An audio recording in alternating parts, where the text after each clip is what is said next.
ಹಾಗಾಗಿ ನಾವು ಅದ್ರ ಮೇಲೂ ಕ್ರಮ ತೆಗೆದುಕೊಳ್ತೀವಿ ಅಂತ ಹೇಳಿದೀವಿ. ಈಗ ನಾಳೆಯಿಂದನೇ ನಾವು ನಮ್ಮ ಬೆಂಗಳೂರಿನ 11 RTO ಕಚೇರಿ ವತಿಯಿಂದ ಕಂಟಿನ್ಯೂಸ್ ಆಗಿ ಒಂದು ವಾರದ ಲೆಕ್ಕದಲ್ಲಿ ನಾವು ಆಫೀಸ್ ಕಚೇರಿ ಕೆಲಸಗಳನ್ನ ಒಳಗೊಂಡಂತೆ ನಾವಿದು ಎನ್ಫೋರ್ಸ್ಮೆಂಟ್ ನಾವು ಮಾಡ್ಕೊಡ್ತೀವಿ ಅಂತ ಹೇಳಿದ್ದೇವೆ. ಎಲ್ರಿಗೂ ನಮಸ್ಕಾರ. ನಾಳೆ 5ನೇ ತಾರೀಕು ನಮ್ಮ ವಿವಿಧ ಸಂಘಟನೆಗಳು, ಟ್ಯಾಕ್ಸಿ ಮತ್ತು ಆಟೋ ರಿಕ್ಷಾ ಸಂಘಟನೆಗಳು ಒಂದು ದೊಡ್ಡ ಪ್ರೊಟೆಸ್ಟ್ಗೆ ಕರೆ ಕೊಟ್ಟಿದ್ರು.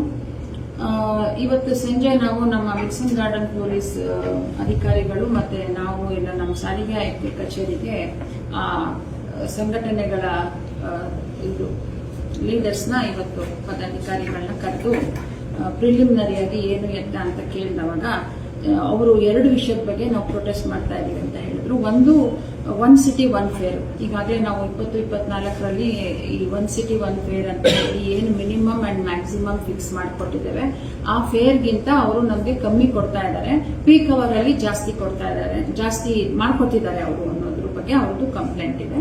ಅದಕ್ಕೆ ನಾವೇನ್ ಹೇಳಿದ್ವಿ ಅಂತ ಹೇಳಿದ್ರೆ, ಅದಕ್ಕೆ ನಮ್ಮ ಎಲ್ಲ ಅಧಿಕಾರಿಗಳು, ಸಾರಿಗೆ ಅಧಿಕಾರಿಗಳು ನಾವೇನ್ ಹೇಳಿದೀವಿ ಅವ್ರಿಗೆ ಅಂದ್ರೆ, ಒನ್ ಸಿಟಿ ಒನ್ ಫೇರ್ ನಾವು ಇಷ್ಟರಲ್ಲೇನೆ ಈಗಾಗಲೇ ನಾವು ಅವರು ಅಗ್ರಿಗೇಟರ್ಸ್ ಕರೆದು ಸಭೆ ಮಾಡಿದ್ದೇವೆ.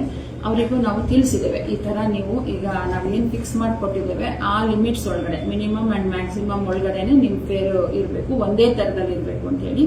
ಮತ್ತೆ ಈಗಾಗಲೇ ಇಶ್ಯೂ ಮಾಡಿರುವಂತ ನೋಟಿಫಿಕೇಶನ್ಗೆ ಅಡಿಷನ್ ಮಾಡಿ ಎಲ್ಲಾ ವೆಹಿಕಲ್ಸ್ಗೂ ಇದು ಫೇರ್ ಮೀಟರ್ ಅಳವಡಿಸಿಕೊಳ್ಳೇಬೇಕು ಕಡ್ಡಾಯವಾಗಿ ಅಂತ ಮಾಡಿದ್ದೇವೆ. ಆ fair meter weights and measures ಇಂದ ಅದು ಕ್ಯಾಲಿಬ್ರೇಟ್ ಆಗಿ ಬರುತ್ತೆ. ಅವಾಗ ಏನಾಗುತ್ತೆ, ನಾವೇನ್ ಫೇರ್ ಕೊಟ್ಟಿದೀವಲ್ಲ ಅದನ್ನಷ್ಟೇ ಅಲ್ಲಿಗೆ ಫೀಡ್ ಮಾಡಿರ್ತಾರೆ, ಅದೇ ಒಂದೇ ಫೇರು ಎಲ್ಲ ಕಡೆನೂ ಬರುತ್ತೆ. ಅದನ್ನ ನಾವೀಗ ನೋಡ್ತೀವಿ ಮೊದಲನೇ ವಾರದಲ್ಲಿ ಅಂತ ಹೇಳಿದೀವಿ. ಮತ್ತೆ ನೋಟಿಸು ಕೊಡ್ತೇವೆ ಅವರಿಗೆ, ನೀವು ಯಾವುದೇ ಸಮಯದಲ್ಲಾದ್ರೂ ಈಗ ನಾವು ಫಿಕ್ಸ್ ಮಾಡಿಕೊಟ್ಟಿರೋದಕ್ಕಿಂತ ಕಮ್ಮಿ ತಗೊಳ್ಬಾರ್ದು ಅಂತ ಹೇಳಿ, ಮತ್ತೆ ಮ್ಯಾಕ್ಸಿಮಮ್ ಲಿಮಿಟ್ ಮೀರಬಾರ್ದು ಅಂತ ಹೇಳಿ ನಾವು ನೋಟಿಸನ್ನು ಕೊಡ್ಲಿಕ್ಕೆ ಒಪ್ಕೊಂಡಿದ್ದೇವೆ. ಇನ್ನು ನಾವು ಎರಡನೇದೇನು ಅಂತ ಹೇಳಿದ್ರೆ, ಬೈಕ್ ಟ್ಯಾಕ್ಸಿ ಆಪರೇಟ್ ಮಾಡ್ತಾ ಇದೆ ನಮ್ಮಲ್ಲಿ ಅಂತ ಹೇಳ್ತಾ ಇದ್ದಾರೆ ಅವರು. ಹಾಗಾಗಿ ನಾವು ಅದ್ರ ಮೇಲೂ ಕ್ರಮ ತೆಗೆದುಕೊಳ್ತೀವಿ ಅಂತ ಹೇಳಿದೀವಿ. ಈಗ ನಾಳೆಯಿಂದನೇ ನಾವು ನಮ್ಮ ಬೆಂಗಳೂರಿನ 11 RTO ಕಚೇರಿ ವತಿಯಿಂದ ಕಂಟಿನ್ಯೂಸ್ ಆಗಿ ಒಂದು ವಾರದ ಲೆಕ್ಕದಲ್ಲಿ ನಾವು ಆಫೀಸ್ ಕಚೇರಿ ಕೆಲಸಗಳನ್ನ ಒಳಗೊಂಡಂತೆ ನಾವಿದು ಎನ್ಫೋರ್ಸ್ಮೆಂಟ್ ನಾವು ಮಾಡ್ಕೊಡ್ತೀವಿ ಅಂತ ಹೇಳಿದ್ದೇವೆ.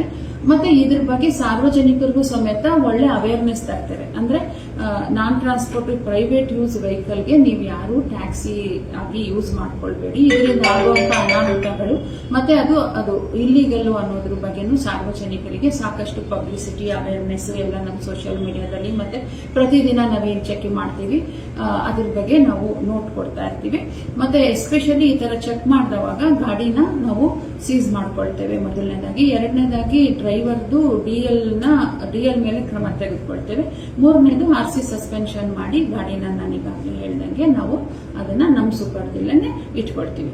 ಇದಾದ ನಂತರ ನಾವು ಮತ್ತೆ ಒಂದ್ಸತಿ ಎಲ್ಲರೂ ಕೂತು ಈಗಾಗಿರೋ ಅಂತದ್ದು ಏನಾಗಿದೆ ಅನ್ನೋದನ್ನ ಪ್ರಗತಿ ಪರಿಶೀಲನೆ ಮಾಡಿ ಮತ್ತೆ ಮುಂದುವರಿತೀವಿ ಅಂತ ಹೇಳಲಿಕ್ಕೆ ಇಷ್ಟಪಡ್ತೇವೆ.